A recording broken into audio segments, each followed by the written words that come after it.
Gracia y paz de nuestro Señor Jesucristo para todos ustedes que nos sintonizan en este nuevo episodio de Radical contra la Corriente. Así es, estamos en un nuevo episodio de Radical contra la Corriente.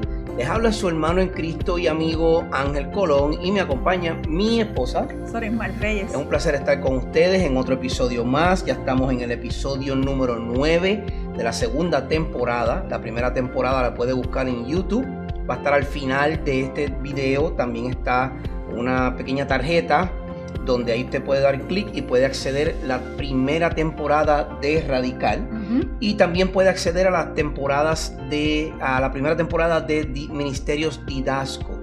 Entonces ya hoy estamos en el capítulo número 9 de la segunda temporada, como dijimos, y estamos en el último episodio de una pequeña serie especial que hicimos sobre el discipulado. Exacto. Entonces hoy vamos a estar ya en ese cuarto y último episodio. Entonces estuvimos hablando si tú nos puedes decir, Sori, ¿cuáles fueron los temas anteriores, los tres primeros temas? Sí, los primeros tres temas, pues era importante lo que era, pues saber que era un discípulo o un cristiano. También el discípulo que sigue a su maestro. El discípulo que sigue a su maestro y las marcas de un verdadero discípulo del Señor. Exactamente. Entonces, como tú muy bien has dicho, nos enfocamos primero en ese discípulo que glorifica al maestro, el discípulo que sigue a su maestro, y también hablamos de las marcas de un verdadero discípulo del Señor. Exacto. Porque todo esto era relacionado, siempre relacionado con Cristo Jesús. Es que Él es el centro. Él siempre es el centro, exacto. Pero aquí estaba enfocado más en ese discípulo para con su maestro. Claro. Ahora, hoy en este último episodio vamos a estar hablando de las implicaciones que el discipulado tiene en la vida del cristiano. Sí, podríamos decir sin lugar a duda que una de las labores esenciales de la Gran Comisión dada por Cristo a todo cristiano es su mandamiento discipular a los creyentes de todas las naciones. Exacto, eso lo encontramos en la Gran Comisión, sin duda alguna, como tú dices. No hay otra labor tan grande dentro de la Gran Comisión, porque en la Gran Comisión hay varias cosas. Hay tres labores específicas, pero sin duda alguna, esta es la más importante de las tres, y es la de hacer discípulos. Sí, porque es una responsabilidad que el Señor nos dio, ¿verdad? Obedeciéndole en fe, es una responsabilidad para que todos podamos crecer en el conocimiento del Señor. Exactamente, en el conocimiento de nuestro Señor Jesucristo. Entonces, la Gran Comisión, como se le conoce, o el gran mandato de id, dice de la siguiente manera, y vamos a estar leyendo de la Nueva Biblia de las Américas, y estamos en Mateo 28, y vamos a leer un poco del contexto, desde el verso 16 hasta el 20. Usualmente se lee desde el 18. Exacto, sí. Yo lo voy a estar leyendo desde el verso 16. Dice así la palabra del Señor. Pero los 11 discípulos se fueron a Galilea, al monte que Jesús les había señalado. Cuando lo vieron, lo adoraron. Pero escuche, esto es lo que le pasa a usted y a mí. Pero algunos dudaron. Yo creo que eso es clave para entender la Gran Comisión. Sí. ¿Por qué no estamos haciendo discípulos hoy? Porque muchos de nosotros dudamos. Tenemos dudas, claro. Tenemos dudas de lo que el Señor puede hacer, de lo que va a hacer, aún no con nuestras vidas, a quien le estamos predicando. Entonces, también tenemos dudas de nosotros mismos, si vamos a decir las palabras correctas. Entonces, el mismo Señor Jesucristo ya nos está diciendo aquí, algunos dudaron.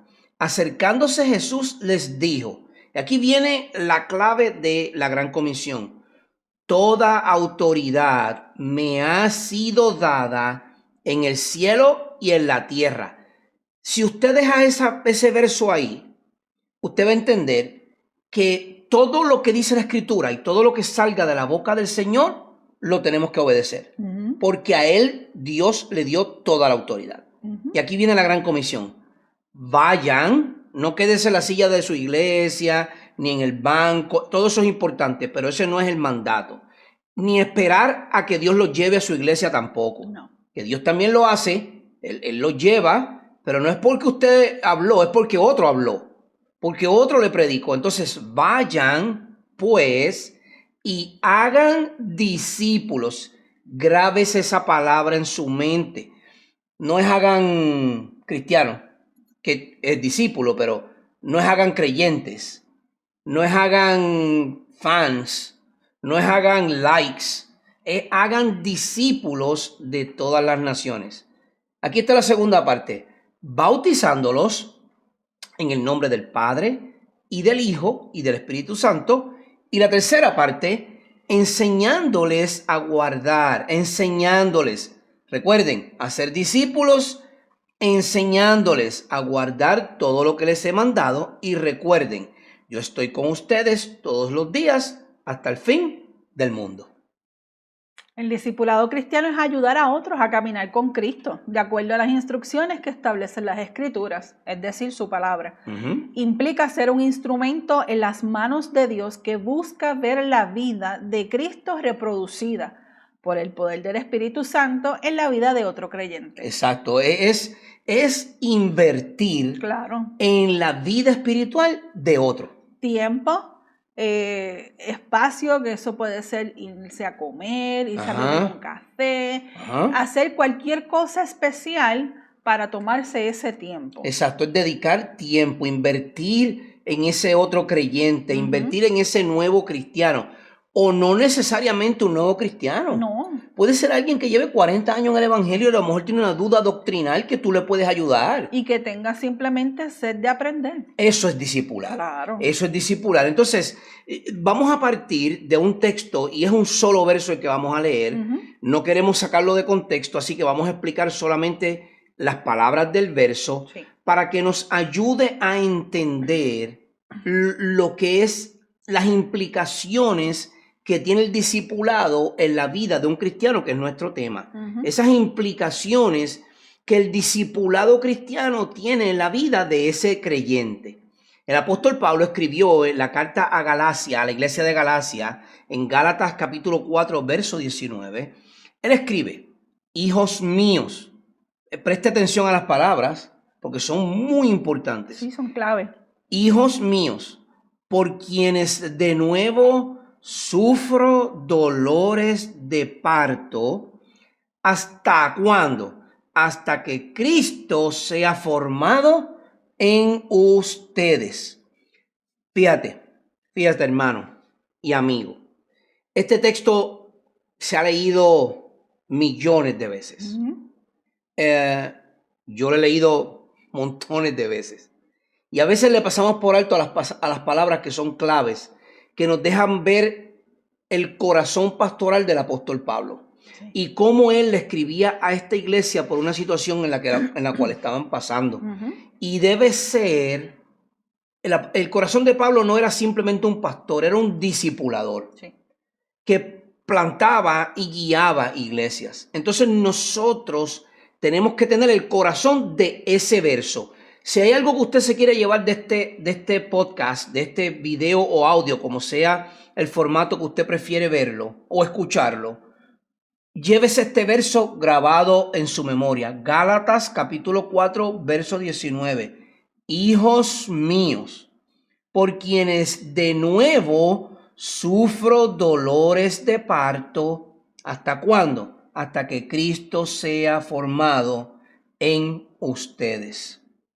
El apóstol Pablo escribió su carta a los Gálatas con un tono tanto de preocupación y amor como de advertencia e indignación. Esto se debía a que los falsos maestros estaban persuadiendo a los cristianos nuevos, convertidos bajo el ministerio de Pablo, a abandonar el evangelio de la gracia por un mensaje falso de salvación por fe más que las obras. Antes que continúe, yo voy a hacer una pausa breve ahí. La pausa es esta. Mire, hermano.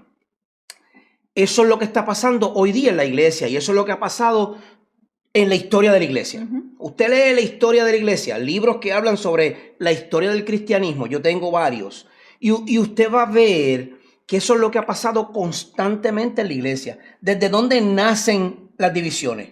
Desde el principio. Desde adentro, desde el principio, desde la iglesia. Las divisiones vienen desde adentro de la iglesia. De mismo adentro, no solo divisiones, herejías, falsedades, Opiniones personales. Opiniones personales, lo que yo creo, lo que yo pienso. Predisposiciones. Predisposiciones. Cosas que escuchas de otras personas, pero no lo pasas por el sedazo de la Biblia. Exacto, como, por ejemplo, no me tome a mal, tengo, yo creo que algunos sobre 100 comentarios bíblicos diferentes. El Logos, que es un programa digital de computadora, como los tengo aquí también en mi biblioteca. Pero el comentario bíblico y lo que dice el comentarista no sustituye lo que la Biblia dice. No, jamás. Jamás. Son muy buenos, pero no lo sustituye. Sí, los comentarios bíblicos es más como una guía, por ejemplo, de un tema en particular. Claro. Pero no puede sustituir lo que dice Dios en su palabra porque, pierde ese contexto. Exacto. En general. Exacto. De lo que Dios habla en su palabra. Por ejemplo, en la carta de los Gálatas es específica. Porque Pablo le escribe a esta iglesia con esa preocupación. Exacto. De que no se filtre nada de afuera para que ellos se mantengan puros. Exacto. Para que los mismos que estaban dentro de la iglesia no siguieran tratando de volver otra vez al judaísmo y la ley y las falsas enseñanzas, porque ahora ellos estaban bajo la gracia. Exacto. Entonces Pablo está preocupado y él necesita disipularlos. Y la manera en que lo hace es en toda la carta, pero este verso es esencia.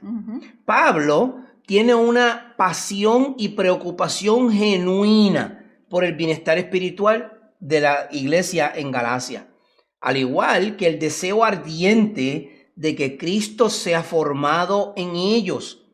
Escribe en un tono de amonestación fuerte, pero con mucho amor pastoral. Eso era una de las claves principales de Pablo. Pablo era fuerte, era recto, era directo en sus palabras. Pero ¿quién mejor que él que disfrutaba de ese amor por los que él había tocado durante toda su vida? Y eso es lo que pasa en la iglesia de Galacia. Ellos se están desviando. Sí. Y ahora él quiere decirle, miren hermanos, por favor, no se dejen llevar por estas falsas enseñanzas. La fe más obras no salva. No. La fe desarrolla obras que Cristo preparó de antemano, Efesios capítulo 2, y usted ahí va a hacer unas obras que ya Dios predestinó. Sí, no es que ustedes salen, es que Dios las preparó. Dios las prepara a través de su Espíritu Santo para que, por eso es que habla del fruto del Espíritu. Claro. Porque el Espíritu Santo es quien prepara en nosotros ya lo que Dios había establecido. Exactamente. Entonces ahora Pablo les está diciendo en esta carta, hijos míos. O sea, un padre, un hijo. Hijos míos. Amor. Por favor, por favor. Nosotros no podemos seguir lo que el mundo dice. Nosotros no podemos seguir esas falsas enseñanzas. Nosotros tenemos que crecer a la altura de Cristo. Eso es lo que dice Gálatas 4:19. Entonces yo quiero que ustedes observen conmigo y con nosotros 4 verdades que se encuentran o enseñanzas que se encuentran en este verso y las vamos a sacar de las mismas palabras del verso. Gálatas 4, verso 19. El primer punto que queremos tratar es que el discipulado implica una crianza espiritual. Una crianza espiritual. ¿Cómo comienza Pablo diciendo? Hijos míos, Gálatas 4:19. Él usa esta palabra en otro contexto, por ejemplo, para hablar de su verdadero hijo en la fe. ¿Quién va a ser? Timoteo, claro. Y también para describir la relación esencial que él tuvo en el desarrollo de la madurez de su discípulo. En 1 de Timoteo 1:2 dice a Timoteo, verdadero hijo en la fe. Fíjate cómo lo trata, como un hijo. Pero en la fe. Pues si es un hijo es porque es su discípulo. Claro. Entonces si es su discípulo, él lo quiere guiar en esa fe que tiene Timoteo. De la misma manera, el apóstol llevó el evangelio a los Gálatas y ellos se convirtieron a través de su predicación. Exacto. Eran sus hijos desde la conversión. O sea que la iglesia de Galacia eran hijos o fruto del trabajo de la predicación de la palabra del apóstol Pablo. Exacto. Entonces Dios mismo ha diseñado el crecimiento de otros cristianos para que ocurra a través de su palabra, tanto predicada como modelada. O sea, la vas a escuchar y la vas a ver. Y la vas a ver, muy bien. El mismo amor, cuidado, preocupación e intimidad que los padres deben tener hacia sus hijos es el que nosotros debemos tener hacia quienes buscamos discipular. Es decir, si yo amo a mis hijos, como padre, yo amo a mis hijos, yo te amo a ti como esposo, tú eres mi esposa, y yo tengo un cuidado especial por mi familia, es el mismo cuidado que yo debo tener por esos hijos que Dios me ha dado. Claro. Por ejemplo, la pareja que siempre mencionamos, la mencionamos a ellos porque tenemos confianza de decir sus nombres en las redes. Y por eso mencionamos sus nombres. Nuestra hermana Noeli y su esposo Irving. Nosotros somos parte del grupo que los discipula porque nuestro pastor y su esposa también los discipulan. Claro. Pero nos consideramos sus padres espirituales porque en una conversación en un restaurante, su esposo me confesó que él había confesado a Cristo como su Señor. Sí, que había sentido ese arrepentimiento. Exacto. De su pecado y lo había reconocido. A él reconocer eso, pues, ¿qué hace? Pues pide perdón. Exacto, y se convierte en nuestros hijos espirituales. Exacto. Pablo sentía el peso corporal del bienestar espiritual de todos los creyentes. Por eso es que él escribe este verso en esta carta a los Gálatas de esta manera. Comienza hablándoles de hijos. Sí. Dios ha diseñado que el crecimiento de otros cristianos ocurra a través de su palabra, tanto predicada como modelada. Recuérdenlo, el crecimiento espiritual no depende de mí, depende de su palabra, tanto como la predicamos, como la vivimos o la modelamos. Escúchame, si eres pastor y estás escuchando este audio, tienes un llamado a capacitar obreros que ayuden con la carga ministerial. Eso es discipular a otros para que puedan ayudarte como pastor a llevar ese peso de la carga ministerial. ¿Qué dice 2 Timoteo 2:2 con relación a eso? Y lo que has oído de mí en la presencia de muchos testigos, eso encarga a hombres fieles que sean capaces de enseñar también a otros. Exacto, ese hombre fiel no se queda él con la enseñanza. No, ese hombre fiel es capaz de también enseñar a otros. Sí. Y eso es parte del trabajo pastoral. Predicar la palabra, orar y enseñar a otros. Entonces, pastores, maestros y predicadores, debemos sentir un peso genuino por la salud espiritual de todos los creyentes que Dios ha puesto bajo nuestro cuidado, tanto de los fieles como de los más difíciles. Sí, esos que dan dolor de cabeza, pero esos hay que amarlos más. Más todavía. Más. Por ejemplo, este fin de semana, nuestros hermanos y hijos espirituales, Irving y su esposa Noeli, no pudieron asistir al servicio del domingo porque tuvieron un día complicado el sábado. Ahora, como discipulador, como discipuladora, ¿nos quedamos con las manos atadas a esperar que llegue el otro domingo? No. Inmediatamente hay que escribirle. Exacto. Porque tú no sabes lo que pueda pasar. Cuando llegó el domingo, tú no los viste, debe haber un peso, debe haber una preocupación genuina de decir, oye, ¿dónde están mi hermano y mi hermana Irving y Noeli que no vinieron hoy? Sorry. Yo hablándole a mi esposa, tú podrías por favor escribirle a ella para que nos dejen saber cómo están. Eso es parte del peso que debemos tener como discipuladores. Entonces, pero si tú no eres pastor, ni predicador, ni maestro de la palabra, tú también como cristiano y como discípulo tienes una responsabilidad que va más allá de unos pocos, en quienes puedes invertir más tiempo de amor, cuidado y enseñanza, como tú mismo recibiste de otro discípulo fiel. Escúchame bien, no tienes que ser ni pastor, ni pastora, que eso no existe en la Biblia, pero bueno. Eso es otro tema. Eso es otro tema. No tienes que ser un evangelista, tú no tienes que ser un enviado, tú no tienes que ser un misionero para tú discipular a alguien. No. Esa tarea de la Gran Comisión, como la leímos al principio, nos toca a todos. Porque mira lo que dice el escritor de la carta a los Hebreos en Hebreos capítulo 3. Dice en los versos 12 y 13. Tengan cuidado, hermanos, que no sea que en algunos de ustedes haya un corazón malo de incredulidad para apartarse del Dios vivo. Antes, exhórtense los unos a los otros cada día, mientras todavía se dice hoy, no sea que alguno de ustedes sea endurecido por el engaño del pecado. Escuchen bien esas palabras del escritor a los hebreos. Nosotros tenemos una responsabilidad Bien grande. bien grande. Y la responsabilidad es que mientras se diga hoy, o sea, mientras estemos vivos, nosotros tenemos la responsabilidad como discípulos de discipular a otros, de exhortar a otros, de amonestar a otros, de guiar a otros al Señor Jesús. El discipulado bíblico no debe estar divorciado de la iglesia local. Es decir, nuestra relación con el Señor Jesucristo es personal con Él. Es personal con Él.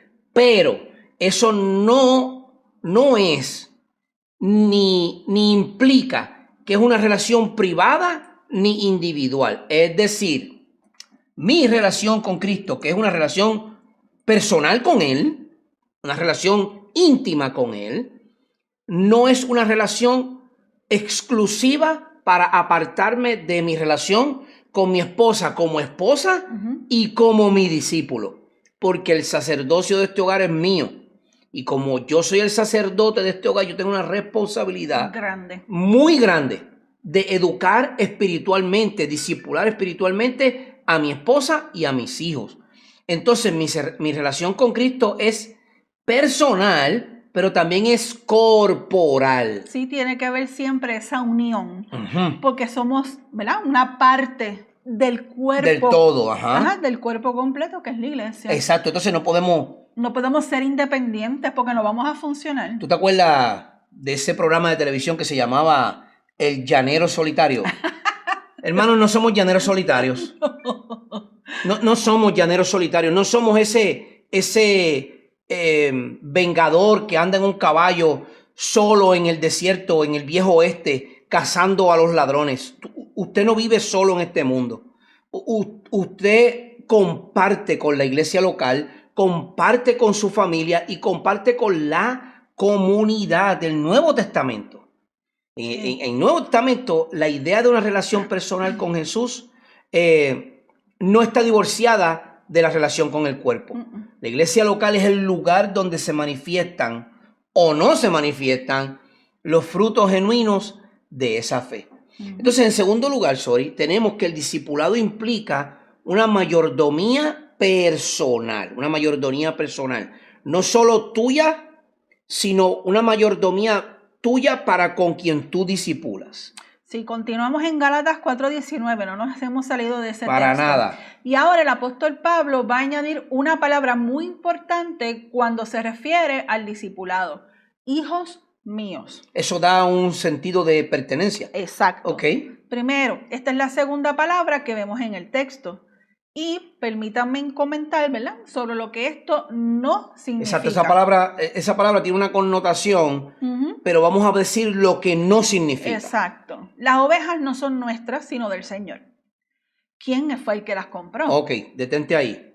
Hermano y amigo que me escucha, especialmente para ti, pastor, misionero, evangelista, predicador, maestro, no son nuestras. Las ovejas no son nuestras. Tú no tienes ningún tipo de autoridad sobre esa oveja, ninguna. La autoridad la tiene el Señor Jesús. Él fue el que murió en la cruz por ti y por mí. Nosotros no tenemos autoridad sobre la iglesia. No. Ninguna autoridad. La única autoridad que usted puede impartir sobre un creyente, un discípulo o sobre la iglesia es lo que dice la Biblia. Sí. La única. Es decir, si esa persona está por un camino extraviado y usted quiere traerlo de nuevo a redil, usted puede aplicar la autoridad de lo que dice la Escritura. El mismo apóstol Pablo lo hizo. Lo puedes aconsejar, le puedes en amor decirle las cosas, su pecado quizás, ¿verdad?, confrontarlo. Porque claro, el apóstol Pablo lo hizo. Nos hace hacerlo, pero hay que hacerlo y primero que nada, orarle al Señor que obre en esa persona, porque nosotros no tenemos ningún poder. El poder es completo, es de Dios. Ninguno, así que grábatelo, la oveja no es tuya. En segundo lugar, cuidemos de tener una actitud posesiva y pecaminosa sobre aquellos a quienes servimos en el discipulado. Es decir, ahora no solo soy posesivo y creo que esa oveja es mía, sino que ahora pecaminosamente quiero controlarlo. quiero manipularlo. Sí, como hay, ¿verdad? Que ahí se han dado casos de que no permiten ver ni tan siquiera videos de otros pastores ni nada de Mire, eso. hermano, usted no es quien para No. prohibirle a esa oveja absolutamente nada. Usted puede aconsejar a esa Claro. oveja, pero usted no puede decirle a esa oveja, no, tú no puedes ver video de ningún otro predicador que no sea yo porque yo soy tu pastor. No, hermano, no. No, usted no es el dueño, usted es su pastor, sí. Claro, Usted, lo aconsejas, eso. lo aconsejas, le dices, mira, Cuidado con ese predicador. Exacto, porque tiene ciertas posturas Exacto. que no van de acuerdo a la Biblia, pero Exacto. tampoco es de una forma punitiva, no totalmente, y no deja una explicación. Exactamente, porque a mí me da la gana. No, eso no Exacto. funciona así, hermano. Eso no funciona así. Cuidado que no entremos en pecados de soberbia, creyendo que somos Dios, Exacto. tratando de imponer doctrinas que la Biblia no enseña. Exacto. Cuando discipulamos a otras personas, no buscamos que ellas nos admiren o exalten, sino que contemplen y glorifiquen a Cristo. Sálgase del centro. Simple. Quítese usted, ponga a Cristo. Que mengue usted y que Cristo crezca. Sálgase del medio. Usted no es, mire, perdone que lo voy a decir de esta forma, pero ni usted ni yo somos nadie. Ante Dios todos somos iguales. No hay acepción de persona. No. Mire, hermano, Cristo es el centro. Usted no puede estar en el centro. Simplemente no. Claro. No se exalte usted. Deje de estar dando testimonio de que mira lo que Cristo hizo o me salvó. En ciertas ocasiones se puede, sí, pero no es el estribillo. Porque exacto, eso es lo que están haciendo mucha gente. Exacto. El estribillo de que en cada predicación o a un lugar donde van a ir nuevo a predicar, siempre sale el testimonio de ellos. Lo que he hecho, dónde he estado, cuánto he predicado, cuántos años llevo de pastor. Eso hay que darle gloria y honra solamente a Dios. Mire, usted está como pastor porque Dios lo puso. Usted es misionero porque Dios lo puso. Nosotros grabamos estos videos porque Dios nos ha puesto aquí. Mire que cometemos errores. Gracias a la audiencia que nos corrige y nos apunta a nuestros errores. Claro. Pero no somos perfectos. Nosotros vamos a fallar un montón. Vamos a decir barrabasadas aquí. Vamos a decir disparates grandísimos. Sepa que le damos gracias por corregirnos, pero quiero que también sepa que fallamos porque no lo somos perfectos. Y que aprendamos como hicieron los bereanos, que corroboren lo que nosotros decimos a través de la Escritura, que sea filtrado a través de la Escritura. Entonces, en cuarto lugar, ¿qué significa el no ser hijo mío? Nuestro conocimiento experiencial, o sea, basado en las experiencias vividas, no debe sobreponer la voz de Dios, que debe provenir totalmente de la Escritura por medio del Espíritu, y no, como mencionamos anteriormente, de nuestras ideas preconcebidas. O sea, que cuando usted dice que ese hijo espiritual es su hijo espiritual, tu experiencia de vida sirven para guiar en ciertos aspectos, pero eso no debe sobreponer la voz de Dios. No. Nunca. Dios. Hay que respetar siempre la palabra del Señor. Exactamente. Entonces, así como la crianza de nuestros hijos, en esa crianza nuestros hijos nos copian en todo lo que nosotros hacemos, nuestras virtudes y nuestros defectos. Puede ocurrir lo mismo cuando tenemos hijos espirituales y cuando los estamos discipulando. Sí. De ahí es que viene, hermano, la importancia de que nuestro discipulado sea en el contexto del cuerpo y que nosotros no seamos los únicos que imparten enseñanza. Es decir, ahora mismo nuestro pastor está discipulando a nuestro hermano Irving, que es como nuestro hijo espiritual. Yo ahí le puedo decir hijo mío, porque es como mi hijo espiritual. Claro. A Noelis, su esposa, también le podemos decir que es nuestra hija espiritual. Y la esposa del pastor la está discipulando a ella. Ellos los discipulan, nosotros los discipulamos, pero hay otros hermanos de nuestra congregación que también los están discipulando. Claro, que se preocupan de ellos en otras áreas que nosotros no cubrimos. Si tú supieras que este domingo uno de nuestros hermanos me pregunta, oye, hermano Ángel, ¿y qué pasó con Irving y Noel y que no los vimos hoy?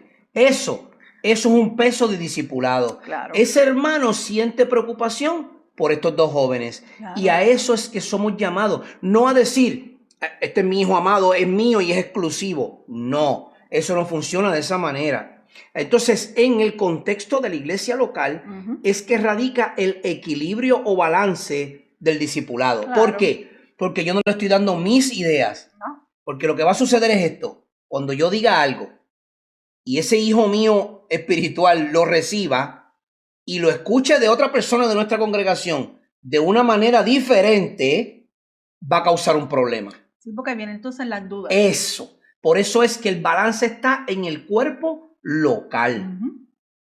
Evitemos usar ese discipulado para nuestro propio beneficio. Exacto. Busquemos lo que es mejor para nuestros discípulos a la luz de la palabra y no lo más conveniente para nosotros. Exacto.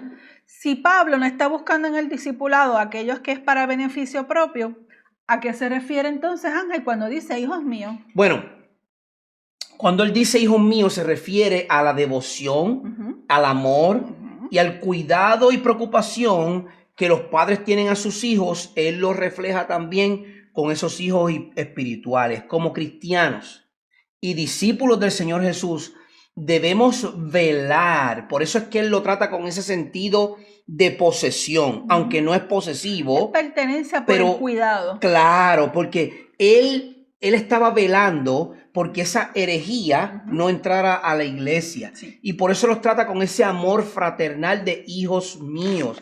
Entonces nosotros también debemos velar por las personas que Dios ha puesto a nuestro cuidado. Este trabajo no es solo del pastor, predicador o maestro de la palabra. Les enseñamos todo el consejo de Dios, modelamos la vida cristiana delante de ellos, aconsejamos de manera privada cuando la situación lo requiere, también corregimos en amor, pasamos tiempo con ellos, buscamos conocerlos y saber dónde están en su caminar con el Señor, pero eso lo hacemos todos, no solamente el pastor, ni el predicador, ni el maestro.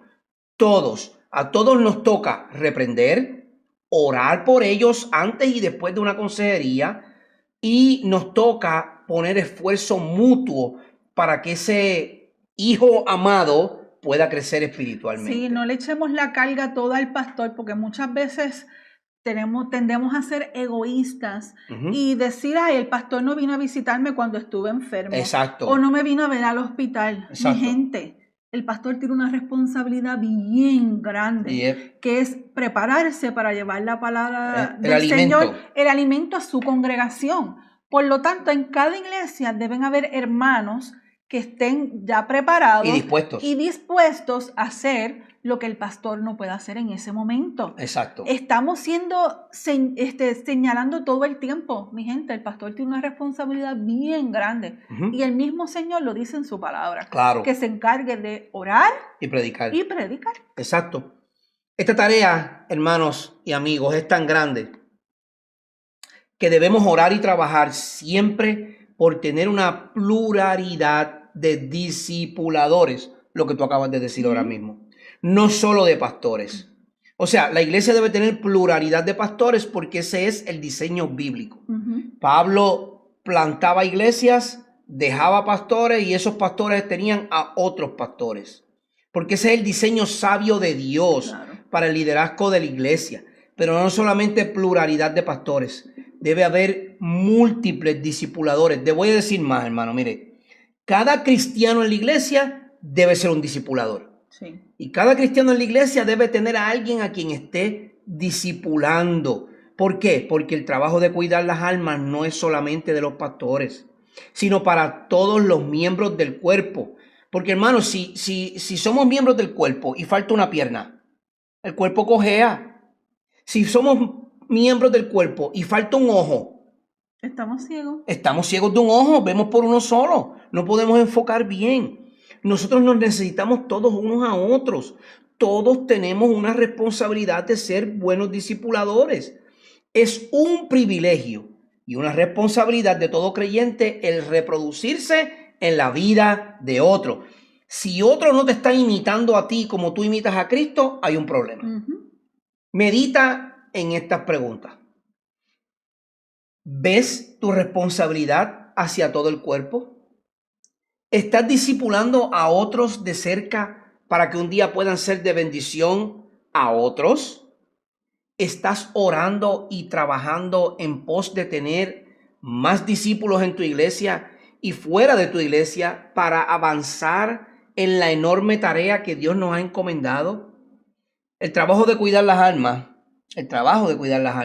no es solamente para los pastores, sino para todos los miembros del cuerpo que también deben hacer su parte en discipular a otros. Claro, cuando se pregunta, ¿verdad? Por ejemplo, surge cualquier situación y el pastor nos dice, hermano o hermana, ¿usted puede hacer esto por mí? ¿O necesito que haga esto pues porque yo voy a estar haciendo otra cosa? Nuestra obligación es siempre estar preparados y decirme, heme aquí. Heme aquí. Úsame a mí. Entonces, el formato de discipular puede ser tan sencillo como juntarse con uno o dos cristianos de tu iglesia, con un buen libro que enfatice verdades bíblicas, la palabra de Dios contigo, que corrobore lo que ese libro está diciendo, y un buen café para el crecimiento espiritual. Entonces, nos podemos sentar con varios hermanos o con un hermano, como hace el pastor con Irving, que se va a un café y se sientan a tomar café. Y la última vez que estuvimos hablando me dijeron que ellos dos estuvieron más de 2 horas hablando mientras tomaban café y Irving era discipulado. ¿Por qué? Porque esa es la esencia del discipulado, es conocer a la persona. Entonces eso nos lleva a nuestro tercer punto, que es el discipulado implica un gran esfuerzo. El discipulado no es algo pasivo o que viene automáticamente. Dios es el que produce el crecimiento y los cambios en el corazón humano, pero lo hace a través de los medios que él mismo designó. Exacto. Pablo describe una imagen que implica el dolor y el esfuerzo de una madre al dar a luz a un hijo. Las palabras dolores de parto se traducen del griego a una sola palabra que significa sufrir terriblemente. Porque en Gálatas 4:19, en el mismo verso que estamos leyendo, el apóstol Pablo comienza diciendo, hijos míos, ya lo discutimos, y ahora él utiliza unas palabras para referirse al esfuerzo que conlleva ser un discipulador. Sí. Y él lo compara con el dolor de parto de una madre, que dicen que es el dolor más fuerte que existe, ¿verdad? Uno de los dolores más fuertes que hay. Sí. Entonces, Pablo, como lo explica en Gálatas, está sufriendo terriblemente por ellos. Sí, eso es una forma, una manera de poder explicar para que se pueda entender que dolores de parto, o sea, que hay un dolor profundo, que aunque es pasajero, en ese momento es bien, bien profundo. Exactamente. Entonces, el apóstol teme, él teme que su esfuerzo de predicarles haya sido en vano. Y por eso ahora él entra con estas palabras diciendo, oigan, no solamente es que ustedes son hijos míos, es que yo he sufrido dolores de parto por ustedes. Entonces, nadie ha dicho jamás, hermanos, que si un verdadero discipulador quiere invertir tiempo y esfuerzo en sus discípulos sería fácil. No. Nadie, ni el apóstol Pablo lo dice, porque en este mismo texto él está diciendo dolores de parto, un sufrimiento terrible. Así que si usted va a discipular a otro, sepa que una de las características que lo va a, valga la redundancia, a caracterizar a usted es que usted va a sufrir. Usted va a sufrir. Mire, a Pedro le costó cárcel y su vida. ¿Se acuerdan? ¿Y persecución? Cuando estuvo preso con Juan y lo metieron al calabozo y lo querían matar y el mismo Gamaliel tuvo que intervenir. Déjenlos ir porque si esto viene de Dios nos va a caer todo el peso a nosotros. Entonces a Pedro le costó la cárcel y luego le costó su vida. Al apóstol Pablo le costó la cárcel, naufragios y su vida. A Juan le costó ser expatriado, ser desterrado a la isla de Patmos y rechazado por todos. A Esteban, ¿se acuerdan? El primer mártir de la iglesia, le costó la vida siendo apedreado frente a todos, incluyendo al apóstol Pablo, que no era apóstol todavía y estaba allí frente. Sí. Pero sobre todo esto, a nuestro Señor Jesús le costó llevar sobre sí el mayor sufrimiento experimentado por alguna persona y ser crucificado como un criminal, siendo puro y sin mancha, por causa de traer palabras verdaderas a nuestra vida, la verdad del evangelio. Así es.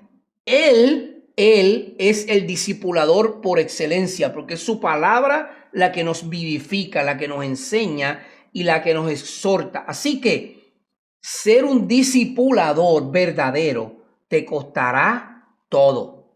Pero vale la pena. Claro que vale la pena, definitivamente que vale la pena. Entonces este esfuerzo no es en vano, mis hermanos, no es en vano. Y eso nos lleva a nuestro último punto. Y el último punto es que la meta del discipulado es que Cristo sea formado en otros. Si usted está discipulando y Cristo está siendo formado en la vida de ese discípulo, el trabajo está siendo correcto. ¿Qué dice el apóstol Pablo sobre? Dice, Pablo escribe que Cristo sea formado en ustedes. Eso de nuevo Seguimos en Gálatas en 4:19. 4:19, muy bien.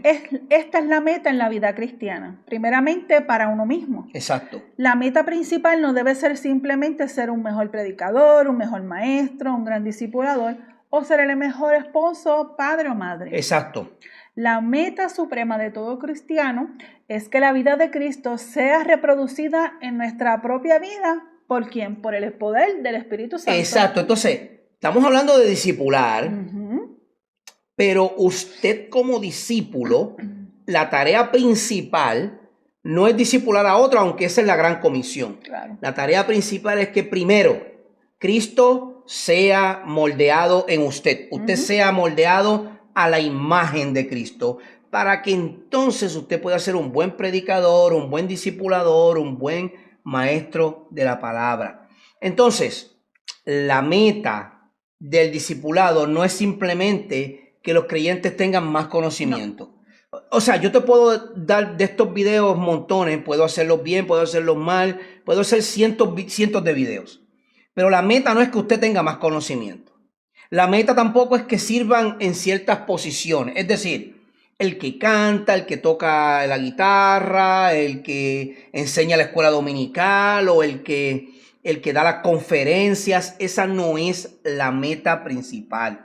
Tampoco la meta es que tengan ciertas habilidades. Porque hay gente que se enfoca en desarrollar habilidades en otros. Conozco cierta iglesia que su enfoque es la música. Y ellos quieren atraer gente a la iglesia enseñándole habilidades de la música. Hermano, la iglesia no se compone de músicos. La iglesia se compone de discípulos. Enseñe la palabra. Y tampoco la meta es que yo lo lleve a usted a estudiar en un seminario. Esa no es la meta. Lo del seminario o un instituto, lo que sea, tiene que salir de uno mismo. Y es bueno. Claro. Es bueno, es recomendable y de hecho es aconsejable. Sí. Pero esa no es la meta. No, la meta no es decimos que estas cosas no sean importantes. Todo esto es importante. Claro. Es importante que usted tenga conocimiento.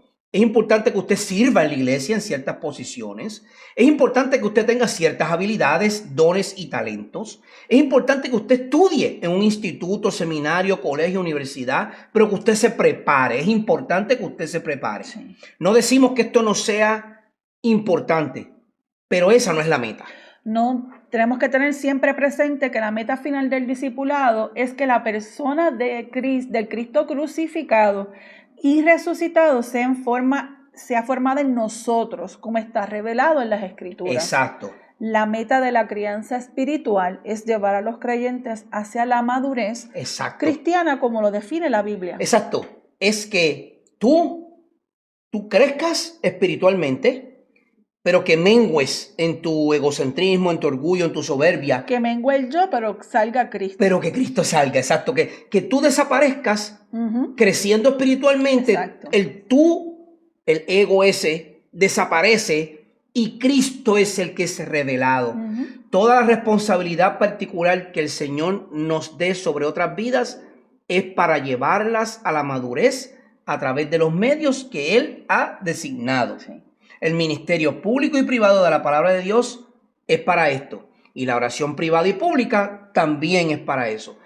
Efesios, el apóstol Pablo en la carta a los Efesios, en el capítulo 4, verso 11, él da un listado de las oficinas o los oficios que existen en la iglesia. Hay dos de ellos que yo, como cesacionista, o sea, dones que cesaron, yo como cesacionista no los avalo en el don del oficio como tal, pero en lo que la palabra implica, sí tienen autoridad. Por ejemplo, Efesios 4, verso 11 dice, y él dio a algunos el ser apóstoles. La palabra apostelo, que lo que significa es un enviado, en el momento en que Pablo escribe, estaban los apóstoles, ¿verdad? Sí. Pero ahora, esos apóstoles que fueron los 12 apóstoles, ya no existen. Porque uno de los requisitos para ser apóstol es que haya sido llamado directamente por Dios al cargo. Por Jesús. Que hayas caminado con Jesús y que hayas sido testigo de su muerte y su resurrección. Esas son características importantes de esos 12 apóstoles. Ahora, como enviado, yo soy un enviado. Ella es un enviado. Y todo aquel que es discípulo del Señor es un enviado del Señor para predicar la palabra. El verso continúa diciendo a otros profetas.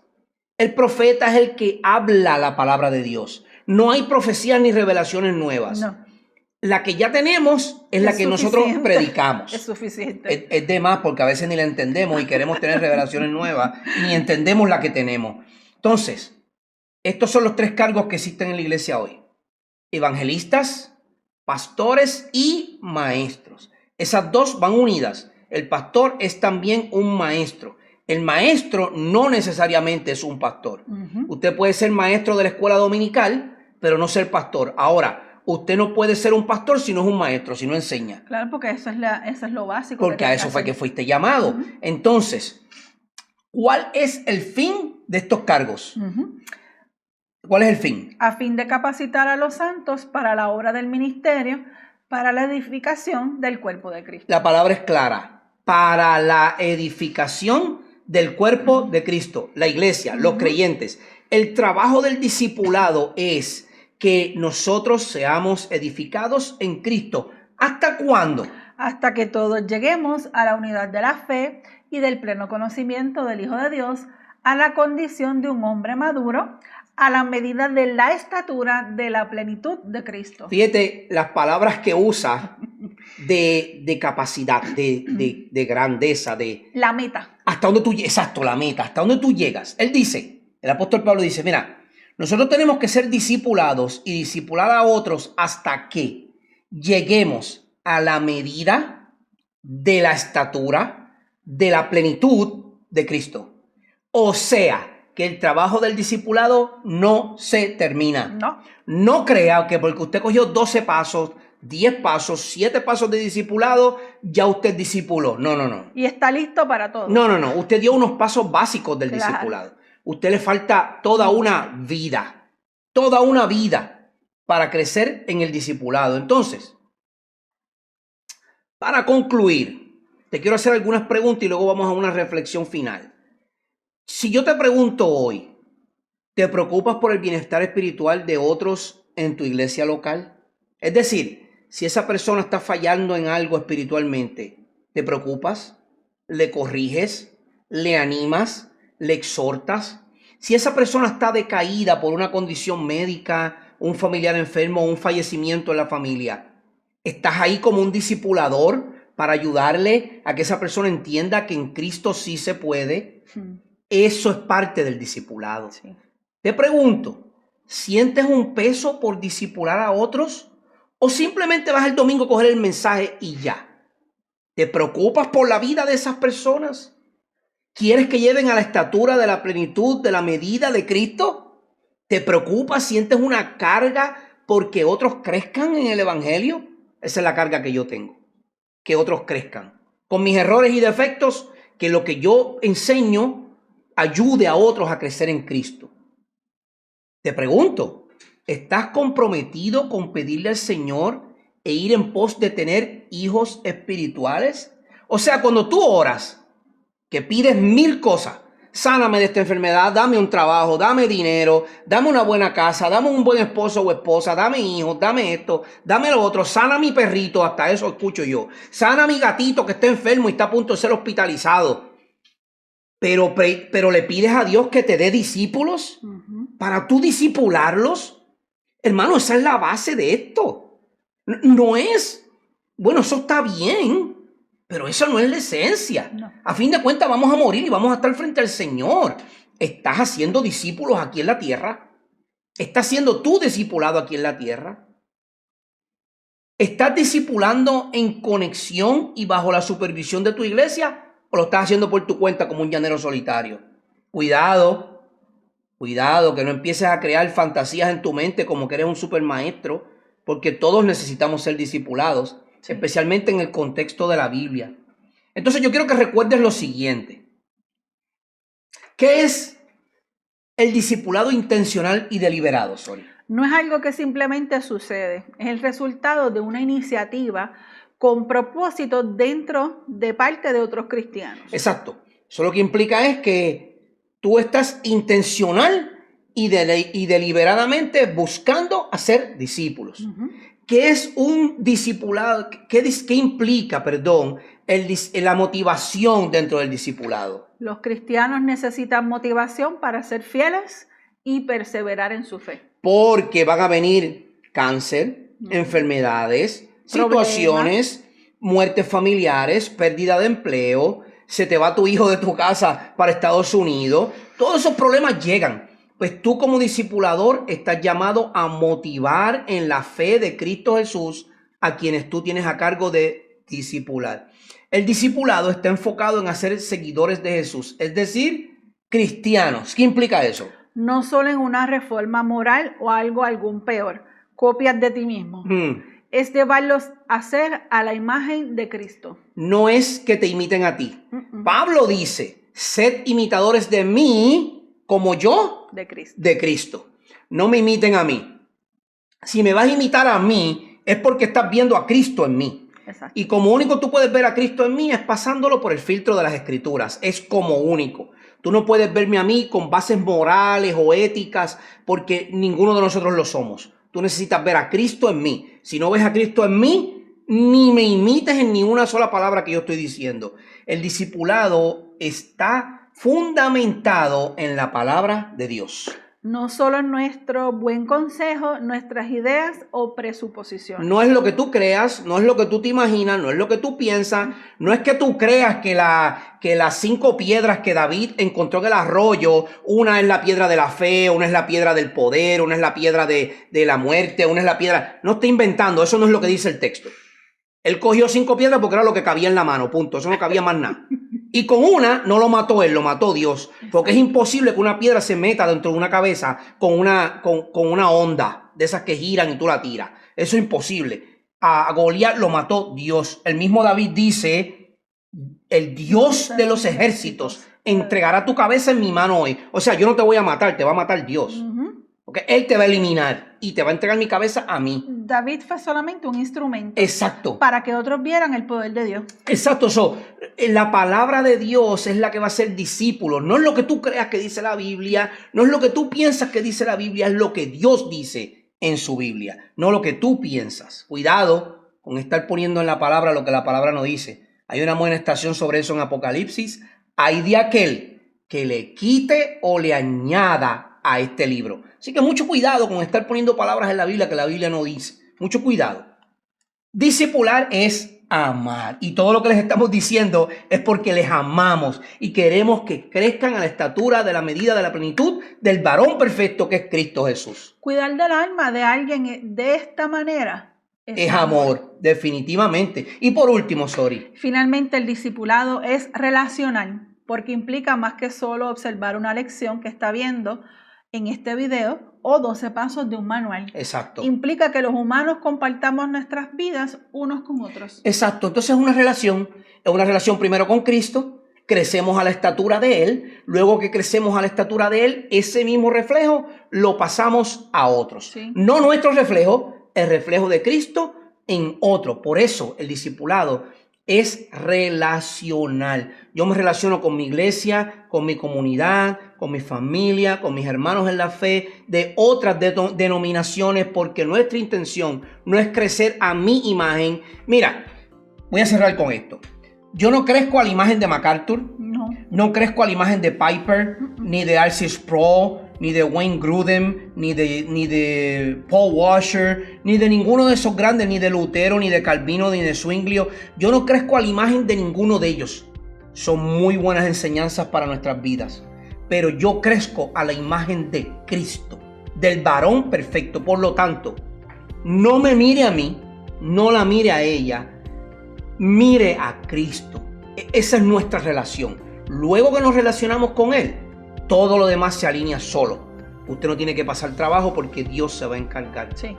Esperamos que este video último de la temporada. De la temporada y de lo que tiene que ver con el discipulado haya sido de bendición a sus vidas. De nuevo, como decimos siempre, si usted está viendo el video hasta el final y hay algo en lo que usted quiera corregirnos porque cometimos algún error, por favor hágalo. Déjenos saber su impresión, sus comentarios. Estamos dispuestos a escucharle. No hay ningún problema en que lo haga. De hecho, es de bendición a nuestras vidas. Así que nos será hasta la próxima semana. Que la gracia y la paz de nuestro Señor Jesucristo esté con todos ustedes. Les habló su hermano en Cristo, Ángel Colón. Y Sorismal Reyes. De Radical contra la corriente. Dios los bendiga mucho. Bendiciones del Señor para todos.